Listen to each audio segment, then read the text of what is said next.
Mon amour vous témoigne de la vérité. Le connaissez-vous ? 23 mars 2021. Parole de Yahushua, délivrée à Stéphanie. Avez-vous la foi, mon peuple, afin de marcher sur l'eau et traverser les tempêtes à venir ? Trouverai-je encore la foi lorsque je reviendrai ? Mon peuple, rappelez-vous mes paroles au travers de mon fidèle serviteur Paul. La foi vient de ce que vous entendez et écoutez de ma parole. Toute autre voix n'est pas de moi. Mes brebis connaissent ma voix et elles me suivent. Êtes-vous de ma bergerie ou suivez-vous le mercenaire qui vous mène à votre perte ? Je prends soin de mes brebis et je ne laisserai aucune se perdre. Ainsi, je corrige tous ceux que j'aime.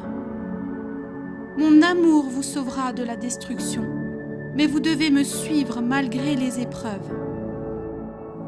Savez-vous ce qu'est l'amour ?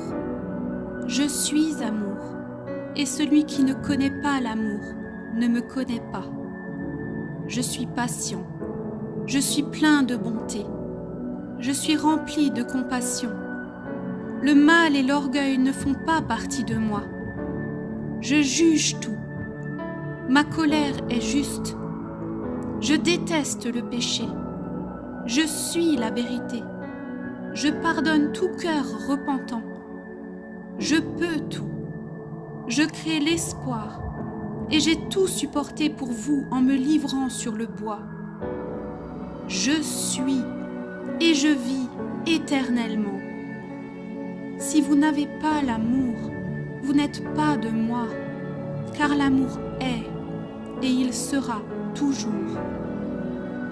Mon peuple, l'amour ne peut connaître le péché et il rejette l'iniquité. Ne vous y trompez pas, je vous le dis à nouveau, ce qu'un homme aura semé, il le récoltera. Voici, sondez vos cœurs et soyez la lumière de ce monde. C'est de l'amour que vous aurez, en vérité, les uns pour les autres, que le monde verra ma lumière, et ils sauront que vous êtes mes disciples, mes enfants bien-aimés. En quel amour croyez-vous ? Celui issu du cœur charnel et créé par les hommes ?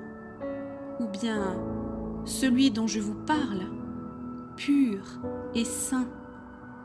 L'amour est la vérité, et la vérité se révèle au monde.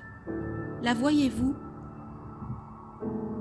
Mon épouse brille et enseigne-leur mes voies.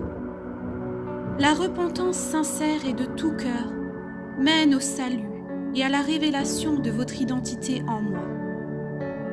La tromperie vous aveugle. Il est temps de revenir aux anciens sentiers, ceux sur lesquels j'ai marché, et de vivre ma parole en esprit et en vérité, comme je l'ai enseigné aux 12. Car voici mes apôtres que j'ai choisis et établis comme fondement de mon Église, mon unique épouse, celle dont les racines sont plantées dans ma terre, dans ma ville sainte. Ses fondements et ses portes sont remplis de ma gloire, et les portes du séjour des morts ne prévaudront point contre elle. Avec amour, Yahushua, Roi des rois et Seigneur des seigneurs.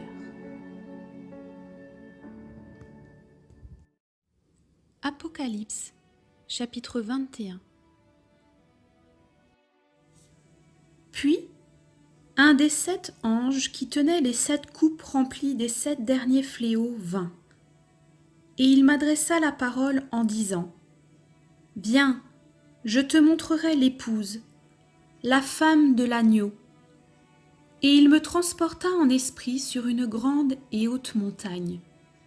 Et il me montra la ville sainte, Jérusalem, qui descendait du ciel d'auprès de Dieu, ayant la gloire de Dieu. Son éclat était semblable à celui d'une pierre très précieuse, d'une pierre de jaspe transparente comme du cristal. Elle avait une grande et haute muraille. Elle avait 12 portes, et sur les portes 12 anges, et des noms écrits, ceux des 12 tribus des fils d'Israël. À l'Orient 3 portes, au Nord 3 portes, au Midi 3 portes, et à l'Occident 3 portes. La muraille de la ville avait 12 fondements, et sur eux les 12 noms des 12 apôtres de l'agneau. Celui qui me parlait avait pour mesure un roseau d'or, afin de mesurer la ville, ses portes et sa muraille. La ville avait la forme d'un carré, et sa longueur était égale à sa largeur. Il mesura la ville avec le roseau, et trouva 12 000 stades. La longueur, la largeur et la hauteur étaient égales. Il mesura la muraille et trouva 144 coudées, mesure d'homme, qui était celle de l'ange. La muraille était construite en jaspe, et la ville était d'or pur, semblable à du verre pur. Les fondements de la muraille de la ville étaient ornés de pierres précieuses de toute espèce. Le premier fondement était de jaspe, le second de saphir, le troisième de chalcédoine, le quatrième d'émeraude, le cinquième de sardonyx, le sixième de sardoine, le septième de chrysolite, le huitième de béryl, le neuvième de topaze, le dixième de chrysoprase, le onzième d'hyacinthe, le 12e d'améthyste. Les 12 portes étaient 12 perles, chaque porte était d'une seule perle. La place de la ville était d'or pur, comme du verre transparent.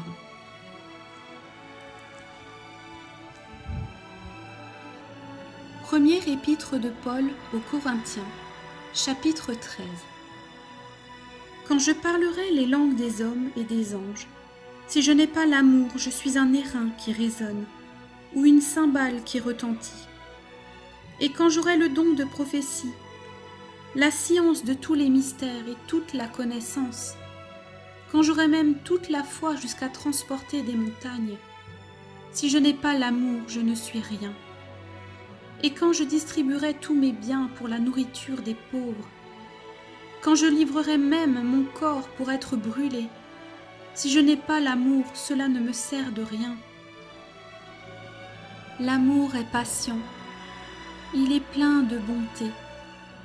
L'amour n'est point envieux, l'amour ne se vante point, il ne s'enfle point d'orgueil, il ne fait rien de malhonnête, il ne cherche point son intérêt, il ne s'irrite point, il ne soupçonne point le mal, il ne se réjouit point de l'injustice, mais il se réjouit de la vérité. Il excuse tout, il croit tout, il espère tout, il supporte tout. L'amour ne périt jamais. Les prophéties prendront fin. Les langues cesseront, la connaissance disparaîtra, car nous connaissons en partie et nous prophétisons en partie. Mais quand ce qui est parfait sera venu, ce qui est partiel disparaîtra. Lorsque j'étais enfant, je parlais comme un enfant, je pensais comme un enfant, je raisonnais comme un enfant. Lorsque je suis devenu homme, j'ai fait disparaître ce qui était de l'enfant. Aujourd'hui, nous voyons au moyen d'un miroir, d'une manière obscure, mais alors nous verrons face à face. Aujourd'hui, je connais en partie, mais alors je connaîtrai comme j'ai été connu. Maintenant donc, ces 3 choses demeurent, la foi, l'espérance, l'amour. Mais la plus grande de toutes ces choses, c'est l'amour.